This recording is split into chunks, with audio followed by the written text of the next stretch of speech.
eggs, it's nice and dark in there. Unfortunately, the TV tells you also that when a baby penguin hatches, it comes out all cute and fluffy. Unfortunately, most of you will be able to smell that other side of the enclosure over there, so you can imagine what it smells like inside the nest box, where they live off a variety of fish, so it's all sort of smelly food that they eat. You can imagine what our digestive system is going to be like if we live off nothing but fish. I told you they'd come. It does take them a while, you just sort of have to give them a moment to realise it's feeding time.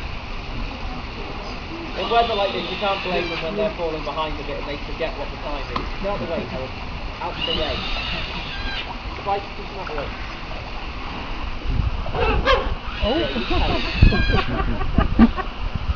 Now hopefully they'll push past you and they'll go that way. I'm hoping. Your own time. You can see everything stops for the king penguin. Now, so going back to the Humboldt, when they found their cave or their burrow, here at Birdland it's nest boxes, the Humboldts will actually, once they find their partners, they will stick with their partners forever. They don't go and find new partners. These guys will. They'll have their season and they'll go off and maybe come back and join us.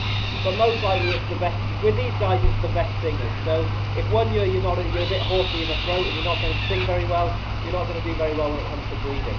These guys on the other hand, once they pick their partners, they'll stick with their partner for the whole season, for the whole year, for the whole of their lives. So we do have two at the moment that are sitting on eggs down the far end, called Sean and Millie, and they've been together, for years now they've been together, and you can't split them up, and they're two of the most oldest two in here. I will, 1, 2, 3, 4, 5, 6, 7. I'm assuming they're in the nest box at the moment. 7, 8. I'm assuming one of them's in the nest box. I'll have to point Sean out when he comes out of the water. Now, once they've found their cave or their burrow, or in our case nest box, they go ahead and lay 2 eggs. Now the eggs are roughly a little bit bigger than a chicken egg, probably about that big, and both parents will take it in turns sitting on the egg, and when I say sitting on the egg, all they do really is saddle up close to it and use their bellies to keep it warm. Now because they can't really sit on it very well, you usually only end up with only the 1 egg hatching. So then you end up with this rather smelly, rather bold looking chick. They are pretty in some ways, everything's pretty when it's young, but you end up with this bold, smelly looking chick.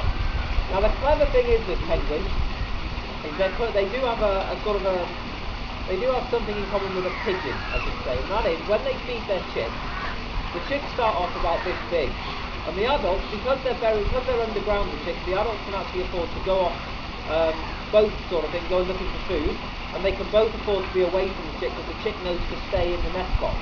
So both adults will go off out looking for food, and when they come back, they'll have swallowed the fish down, they'll have turned it up inside them, and this is where the clever thing is. When they spit it up or regurgitate it to the chick, they actually add a sort of a milky substance to it. This milky substance is a very rich protein marker, which means, just like a pigeon, when it feeds its chick grows very, very quickly. And within a couple of weeks, the chick will have gone from this big to the adult size, just in a couple of weeks. It's very, very quick. Now, unfortunately, a baby pigeon carries on taking regurgitated food from the adult, so that carries on growing fledges and leaves, and that's why a pigeon can have another brood straight away. Unfortunately for the penguin, when the chick gets when the chick gets to adult size, it no longer needs regurgitated fish. It starts to take full-size fish. Now because it's taking full-size fish, it no longer takes that second protein marker, which means the chick, sorry, the heron's holding everyone up.